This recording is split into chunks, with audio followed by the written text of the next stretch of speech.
अस्सलाम वालेकुम। आज हमारा टॉपिक है साइटोस्केलेटन। साइटोस्केलेटन क्या है, किसे कहा जाता है, सेल में इसका क्या फंक्शन है, इसकी स्ट्रक्चर क्या है, ठीक है, इसकी लोकेशन कहाँ पे है सेल के अंदर, इसके कितने टाइप्स हैं, ये सब आज मैं आपको इस लेक्चर में बताऊंगा। ठीक है, सबसे पहले मैं यहाँ पे साइटोस्केलेटन की स्ट्रक्चर का जिक्र करूँगा। ठीक है, कि साइटोस्केलेटन की स्ट्रक्चर क्या है, उसके बाद साइटोस्केलेटन के आपको फंक्शन बताऊंगा। Cytoskeleton it is a made up of 3 dimensional network group of protein. ठीक है, कहता है कि साइटोस्केलेटन एक ऐसी स्ट्रक्चर है जिसमें जो कि 3 डायमेंशनल नेटवर्क जो प्रोटीन वो जो जाली की तरह हो, उसकी शेप स्ट्रक्चर जाली की तरह हो, जैसे जाली होती है। ठीक है, बिल्कुल जाली की तरह हो उसकी स्ट्रक्चर, जिस जाली में मछलियाँ जो है ना फंसाते हैं, ठीक है, कैच करते हैं जालियों के जरिए, उस जाली की तरह अगर इसकी स्ट्रक्चर हो, ठीक है, तो उस स्ट्रक्चर की प्रोटीन का मतलब जो है ये साइटोस्केलेटन जो है बना हुआ होता है। ठीक है, जो कि 3 डायमेंशनल है। 3 डायमेंशनल मोस्टली इसको कहते हैं कि इस तरह, मतलब जो है 3 डायमेंशनल कहते हैं, एक डायमेंशन यहाँ से और यहाँ से और यहाँ से, इस तरह इस किस्म के प्रोटीन को हम 3 डायमेंशनल कहते हैं। ठीक है, कहता है कि ये साइटोस्केलेटन 3 डायमेंशनल प्रोटीन का बना हुआ होता है। और कहता है कि ये जो it helps in cell division, ठीक है, maintenance structure and shape of cell. इसका काम क्या है, इसका काम ये है कि ये सेल के अंदर सेल डिवीजन में मदद करवाता है। 1 से 2 सेल, 2 से 4, 4 से 8 सेल जो बनते हैं उसको हम सेल डिवीजन कहते हैं। जब सेल डिवाइड होता है 1 से 2 बनते हैं, 2 से 4 बनते हैं, 4 से 8 बनते हैं, उसी अमल को हम सेल डिवीजन कहते हैं। तो कहता है कि सेल डिवीजन में मदद करता है कौन, साइटोस्केलेटन। ठीक है, उसके बाद मेंटेनेंस स्ट्रक्चर, सेल की स्ट्रक्चर को मेंटेन रखना, बरकरार रखना, ठीक है, इसमें भी मदद करता है कौन, साइटोस्केलेटन। ठीक है, उसके बाद कहता है and shape of cell, cell की जो शेप है उसको भी मेंटेन रखना, उसको भी बरकरार रखना किसका काम है, साइटोस्केलेटन का काम है। ठीक है, अच्छा, उसके बाद जो है और उसकी क्या फंक्शंस हैं, और उसकी ये फंक्शंस हैं कि ये मोटिलिटी ऑफ सेल, सेल की मोटिलिटी को भी मतलब जो है ये बरकरार रखता है। मतलब सेल में मूवमेंट जो होता है, मूवमेंट सेल के अंदर, ठीक है, सेल के अंदर जो मूवमेंट होता है वो भी ठीक इसी तरह होता है। अच्छा, उसके बाद आप देखते हैं कि माइटोसिस, माइटोसिस में भी ये हेल्प करता है। माइटोसिस क्या है, ये भी सेल डिवीजन का एक प्रोसेस है। ठीक है, मियोसिस, मियोसिस में भी ये मदद करवाता है। मियोसिस भी क्या है, सेल डिवीजन का एक टाइप है। ठीक है, और cell wall deposition, cell wall का बनना। सेल वॉल आप मोस्टली जानते हैं कि फंजी के ऊपर सेल वॉल मौजूद होती है, बैक्टीरिया के ऊपर सेल वॉल मौजूद होती है। ठीक है, और उसके बाद साथ साथ प्लांट के अंदर भी सेल वॉल मौजूद है। तो सेल वॉल का बनाना, ठीक है, जो सेल वॉल जो बनती है वो सेल वॉल जो है इसी साइटोस्केलेटन के मदद के जरिए ही बनती है सेल वॉल, सेल के ऊपर। ठीक है, एनिमल सेल के ऊपर सेल वॉल नहीं होती। अच्छा, उसके बाद कहता है कि connecting cell with its extracellular film, extracellular matrix. कहता है कि सेल को, जो सेल के अंदर साइटोप्लाज्म जो है, जो फ्लूइड लाइक मटेरियल है, ठीक है, जेली लाइक सब्सटेंस है, उसको कनेक्ट रखता है किसके साथ, सेल मेम्ब्रेन के साथ। कौन, साइटोस्केलेटन। साइटोस्केलेटन जो है वो साइटोप्लाज्म को सेल मेम्ब्रेन के साथ जोड़ के रखता है, कनेक्शन में रखता है, एक दूसरे के साथ कनेक्शन में होते हैं, किसके जरिए, साइटोस्केलेटन के जरिए। और उसके बाद मसल कॉन्ट्रैक्शन, मसल्स का सिकुड़ना, ठीक है, ये भी साइटोस्केलेटन के थ्रू ही होता है। मसल्स जो हमारे सिकुड़ते हैं, सर्दी की वजह से मसल सिकुड़ जाता है, ठीक है, तो या मसल्स का सिकुड़ना, ठीक है, फर्ज करें कि हम इस तरह करते हैं, मसल का सिकुड़ना, ठीक है, फिर रिलैक्स, ये मतलब मसल का सिकुड़ना, और मसल्स का मतलब मसल क्या, ये हमारा मदद करता है कौन, साइटोस्केलेटन। ठीक है, अच्छा, उसके बाद जो है साइटोस्केलेटन के 3 टाइप्स हैं। ठीक है, ये 3 टाइप ऑफ प्रोटीन्स का बना हुआ होता है। उन प्रोटीन्स का नाम क्या है, फर्स्ट का नाम है माइक्रोफिलामेंट्स, सेकंड का नाम है इंटरमीडिएट फिलामेंट्स, और थर्ड का नाम है माइक्रोट्यूब्यूल्स। ठीक है, 3 किस्म के प्रोटीन्स का ये बना हुआ होता है। सबसे पहले हम माइक्रोफिलामेंट्स को डिफाइन करेंगे। ठीक है, माइक्रोफिलामेंट्स की स्ट्रक्चर, उसके बाद इसका फंक्शन जो है हम एक्सप्लेन करेंगे। ठीक है, तो इंटरमीडिएट फिलामेंट जो है ये हम लास्ट में एक्सप्लेन करेंगे कि इंटरमीडिएट फिलामेंट क्या है। ठीक है, सबसे पहले हम माइक्रोफिलामेंट्स को एक्सप्लेन करते हैं। ठीक है, माइक्रोफिलामेंट्स जो है ये क्या है, ये सॉलिड रॉड लाइक स्ट्रक्चर है। ठीक है, ये solid and rod like structure, solid rod like structure है। ठीक है, microfilaments solid rod like structure किस तरह, यहाँ पे देखिए आप कि ये जो है इसकी स्ट्रक्चर है। ठीक है, ये स्ट्रक्चर है इसकी। ठीक है, ये पूरा एक सॉलिड बना हुआ है, अंदर से भरा हुआ होता है, बिल्कुल भी खाली नहीं होता, बिल्कुल एक रॉड की तरह सॉलिड सख्त होता है। तो इसलिए हम इसको क्या कहते हैं कि ये solid and rod like structure है। ठीक है, अच्छा, उसके बाद ये माइक्रोफिलामेंट्स जो है मोस्टली कहाँ पे पाया जाता है, ये पाया जाता है माइक्रोविलॉय। ठीक है, माइक्रोविलॉय में पाया जाता है, माइक्रोविलॉय। ठीक है, और उसके बाद माइक्रोविलाई के बाद ये कहाँ पे पाया जाता है, ठीक है, ये साइटोप्लाज्म के अंदर पाया जाता है। ठीक है, साइटोप्लाज्म, और उसके बाद अमेबा। ठीक है, या मसल्स जो है, मसल्स के अंदर भी ये हमारा माइक्रोफिलामेंट्स जो है पाया जाता है। ठीक है, माइक्रोफिलामेंट्स फर्दर एक प्रोटीन का बना हुआ होता है, उस प्रोटीन का नाम क्या होता है, एक्टिन प्रोटीन। ये जो माइक्रोफिलामेंट है ये फर्दर प्रोटीन्स का बना हुआ होता है, उस प्रोटीन का नाम क्या होता है, एक्टिन प्रोटीन। ठीक है, एक्टिन प्रोटीन। ठीक है, और एक्टिन प्रोटीन के साथ एक और प्रोटीन भी जो है इसके साथ जो है मौजूद होता है, मिक्स होता है, उस प्रोटीन का नाम है myosin. Actin protein and myosin protein. ठीक है, एक्टिन प्रोटीन और and myosin protein. So microfilaments जो है एक्टिन प्रोटीन और मायोसिन प्रोटीन का बना हुआ होता है। ये solid and rod like structure होता है इसका। ठीक है, ये इस तरह मतलब जो है प्रोटीन्स आपस में जुड़े हुए होते हैं इस तरह। ठीक है, इस प्रोटीन को, एक्टिन प्रोटीन को हम ग्लोब्यूलर प्रोटीन भी कहते हैं। क्या कहते हैं, ग्लोब्यूलर प्रोटीन, ग्लोब्यूलर प्रोटीन कहते हैं, ग्लोब्यूलर प्रोटीन।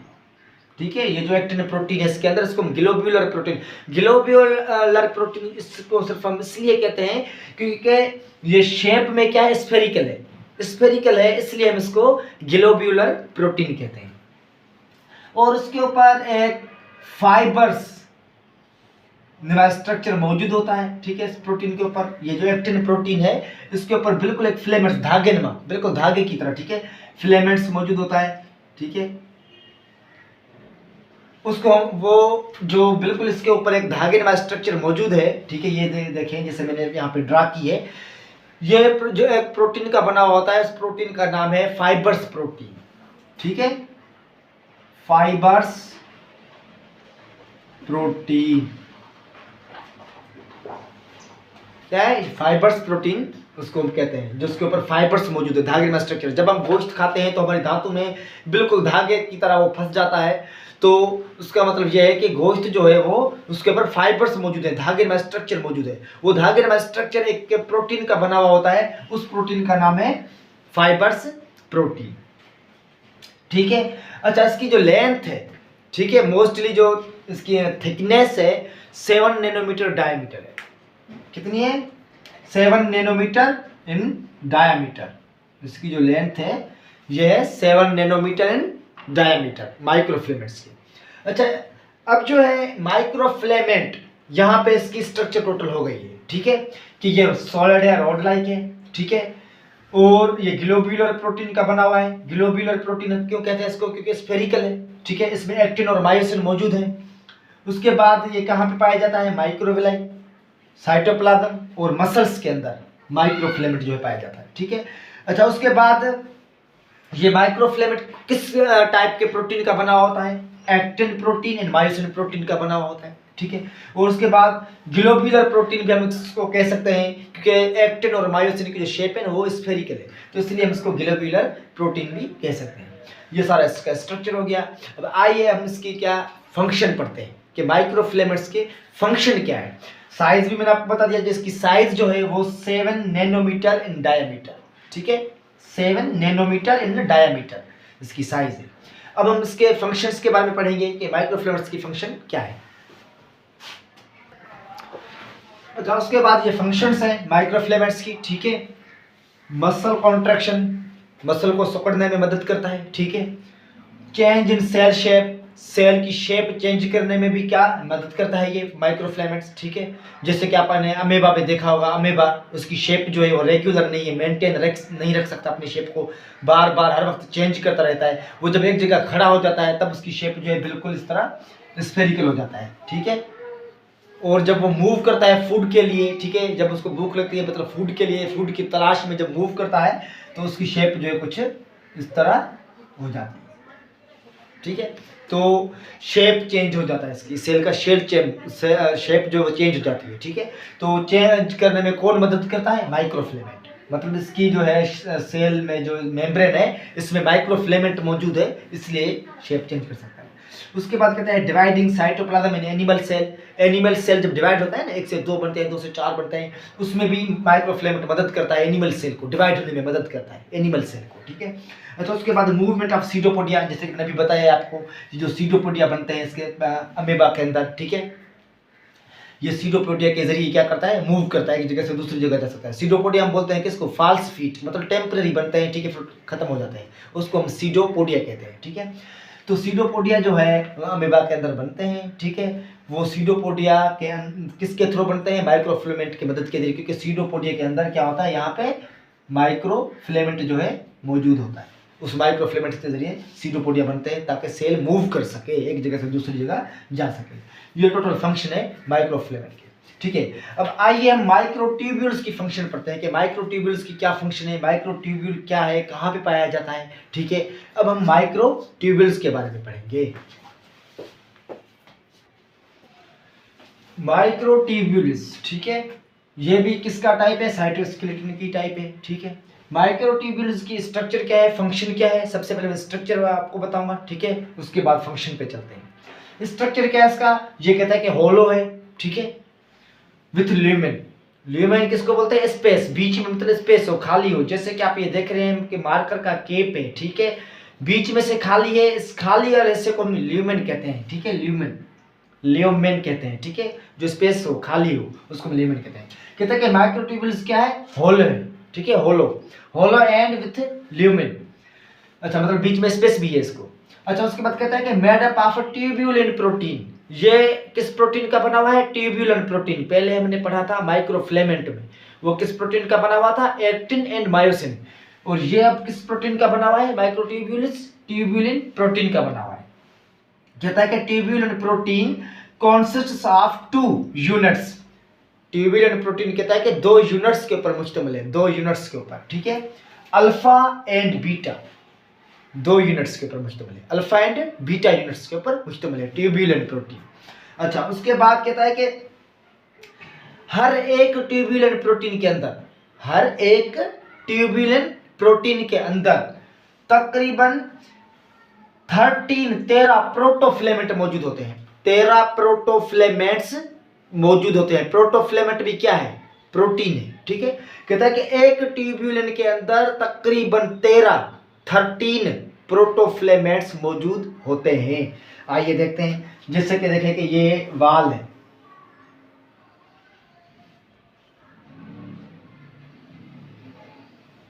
ठीक है।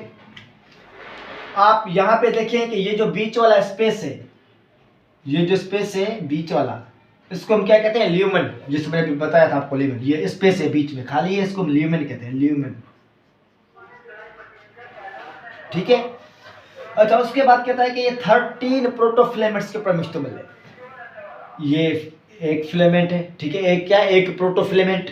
1 2 3 4 5 6 7 8 9 10 11 12 13 कितने, 1 1 2 3 4 5 6 7 8 9 10 11 12 13 प्रोटोफिलेमेंट्स के ऊपर मुश्तमिल है। ये पूरा है क्या, एक ट्यूबुलिन है। ये पूरा क्या है, एक ट्यूबुलिन प्रोटीन है।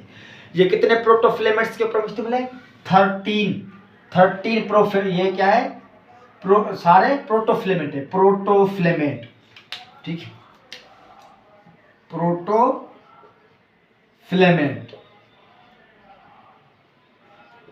प्रोटोफिलेमेंट, ठीक है। तो ये सारे प्रोटोफिलेमेंट है। पूरे अगर पूरे स्ट्रक्चर को हम लें तो ये एक ट्यूबुलिन है। क्या है, एक ट्यूबुलिन प्रोटीन है। ये सारे इसके अंदर 13 प्रोटोफिलेमेंट है, मतलब 13 प्रोटोफिलेमेंट मिलकर किसको जन्म देते हैं, एक ट्यूबुलिन प्रोटीन को जन्म देते हैं। आइए यहाँ पे मैं आपको कुछ क्लियर करके स्ट्रक्चर आपको जो है स्कीम में बताऊं। ये देखिए,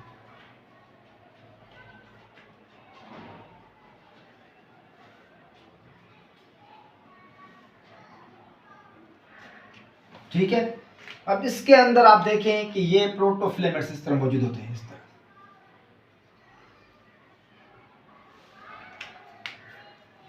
ठीक है।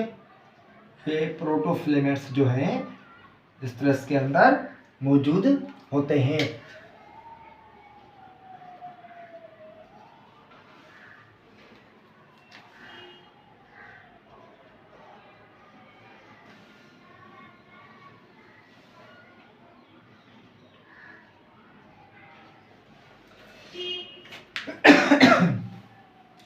अब ये क्या है कि जैसे मैंने अभी आपको बताया था कि ट्यूबुलिन प्रोटीन जो है वो मुश्तमिल होता है 2 यूनिट्स के ऊपर। तो ये जो ब्लू कलर का है ये क्या है, अल्फा, ठीक है। ये क्या है, ये जो ब्लू कलर का है इसको हम कहेंगे कि ये है हमारा अल्फा, ठीक है। और ये जो ब्लैक कलर का है, ब्लैक कलर को हम बोलेंगे ये है बीटा, ठीक है। क्या है, ये बीटा है। इस तरह ये देखें कि ये हमारा हुआ एक प्रोटोफिलेमेंट, दूसरा, तीसरा, चौथा, पांचवा, छठा, ठीक है। ये क्या है, प्रोटोफिलेमेंट है, ये 6 हुए। इस तरह 13 प्रोटोफिलेमेंट मिलकर एक ट्यूबुलिन प्रोटीन को जन्म देते हैं। जैसे कि मैंने यहाँ पे स्ट्रक्चर बताई, ये एक प्रोटोफिलेमेंट, दूसरा, तीसरा, चौथा, पांचवा, छठा, ठीक है। इस तरह 7वां, 8वां, 9वां, 10वां, इस तरह 13 प्रोटोफिलेमेंट मिलकर एक ट्यूबुलिन प्रोटीन को जन्म देते हैं। और ये स्पेस आप देख रहे हैं कि होलो है, बीच में से खाली है। ये इसका फेस माउथ है, ठीक है। बीच में से क्या है, पोरो है, होलो है, खाली है, ठीक है। अच्छा, उसके बाद कहता है कि ये जो इसका इनर जो डायमीटर है, ठीक है, ये इनर, ये जो स्पेस है, बीच में स्पेस है, तकरीबन ये 25 नैनोमीटर है। कितना है, 25 नैनोमीटर। और जो ऊपर वाला जो हिस्सा है इसका, ये जो ऊपर वाला हिस्सा है, ठीक है, कहता है कि ये ऊपर वाला हिस्सा इसका, ये तकरीबन कितना होता है, तकरीबन कहता है कि ये 50 नैनोमीटर डायमीटर थिकनेस में कितना है, 50 नैनोमीटर इन डायमीटर होता है मोस्टली ट्यूबुलिन प्रोटीन, ठीक है। तो ट्यूबुलिन प्रोटीन का मैंने आपको स्ट्रक्चर बता दिया है कि ये होलो होता है, ठीक है, विथ लिमिट, मतलब बीच में स्पेस, खाली स्पेस होती है इसके, ठीक है, होलो है। और उसके बाद मैंने आपको इसका सारा स्ट्रक्चर सब कुछ, और उसका अब जो है इसके फंक्शन पढ़ेंगे, फंक्शन, ठीक है, कि माइक्रोट्यूब्यूल की जो है फंक्शन क्या है। कहता है कि मूवमेंट ऑफ क्रोमोसोम्स जो सेल के अंदर होते हैं ना, उसको मूवमेंट करवाने में कौन मदद करता है, माइक्रोट्यूब्यूल्स, ठीक है। क्रोमोसोम्स मूवमेंट जो हरकत करते हैं क्रोमोसोम्स एक जगह से दूसरी जगह मूव करते हैं, तो कौन मदद करता है इसके, माइक्रोट्यूब्यूल्स। और उसके बाद कहता है मूवमेंट ऑफ ऑर्गेनील्स, साइटोप्लाज्म के अंदर जो ऑर्गेनील्स हैं, जैसे माइटोकॉन्ड्रिया है, गोल्जी बॉडी है, ठीक है, एंडोप्लाज्म के रेटिकुलम है, लाइसोसोम्स है, ठीक है, मतलब उसको हम ऑर्गेनील, सबको मिला के ऑर्गेनील्स, उसको ऑर्गेनील्स कहते हैं। साइटोप्लाज्म में जो स्ट्रक्चर है ना, जैसे माइटोकॉन्ड्रिया, गोल्जी बॉडीज, लाइसोसोम्स, उसको ऑर्गेनील्स कहते हैं। उसको मूवमेंट कौन करवाता है, माइक्रोट्यूब्यूल्स, ठीक है, कौन करवाता है, माइक्रोट्यूब्यूल्स। अच्छा, उसके बाद कहता है सिलिया एंड फ्लैजिला, ठीक है। सिलिया आपने मोस्टली देखा होगा कि जैसे कि पैरामेशियम है, फर्ज करिए पैरामेशियम है, इसके ऊपर बिल्कुल small hair like structure, small इस तरह, ये सिलिया कहलाते हैं, ठीक है, सिलिया ये यूनिसेल्यूलर है, ठीक है, यहाँ पे न्यूक्लियस है सेंटर पे, पैरामेशियम है ये। तो इसको मूवमेंट करवाने में कौन मदद करता है? सिलिया। सिलिया कौन से प्रोटीन के बने हुए होते हैं? माइक्रोट्यूब्यूल्स, माइक्रोट्यूब्यूल्स के बने हुए होते हैं सिलिया, ठीक है। तो इसलिए कहा गया मूवमेंट ऑफ सिलिया। सिलिया जो मूव करते हैं वो सिलिया किसके बने हुए होते हैं? माइक्रोट्यूब्यूल्स के। और कहता है फ्लैजिला। फ्लैजिला आपने देखा होगा, जैसे कि क्लाइमेडोमोनास पढ़ा है हमने, क्लाइमेडोमोनास उसकी शेप कुछ इस तरह है, ठीक है, और उसको इस तरह long hair like structure, long इस तरह लॉन्ग होते हैं, बिल्कुल लॉन्ग थ्रेड लाइक स्ट्रक्चर होता है, उसको हम कहते हैं फ्लैजिला। तो फ्लैजिला भी जो है माइक्रोट्यूब्यूल्स ही है, ठीक है, माइक्रोट्यूब्यूल्स है। फ्लैजिला जो है वो किसका बना हुआ है? माइक्रोट्यूब्यूल्स। फ्लैजिला की लेंथ जो है वो लंबी होती है, याद रखना। सिलिया की लेंथ बिल्कुल स्मॉल है, बिल्कुल स्मॉल, और ये नंबर में भी ज्यादा होते हैं सिलिया। फ्लैजिला नंबर में ज्यादा नहीं होते। फ्लैजिला यहाँ 2 होंगे या 4 होंगे या 1 होगा, ठीक है, लेकिन सिलिया पूरी बॉडी में मौजूद होते हैं, बहुत सारे होते हैं सिलिया, ठीक है। तो सिलिया और फ्लैजिला का जो मूवमेंट होता है वो भी माइक्रोट्यूब्यूल्स के ही बने हुए होते हैं, ओके। और लास्ट में सिर्फ यही कहना चाहूँगा कि मेरे चैनल को सब्सक्राइब करें, ठीक है, ताकि आइंदा इस तरह की वीडियोस जो है आप तक पहुँच सके, आपको पता चल सके कि मेरी न्यू वीडियोस जो है कब आती है, ठीक है। तो बेल आइकन भी है, उसको भी आप प्रेस कर दें और लाइक भी कर दें। Thank you so much.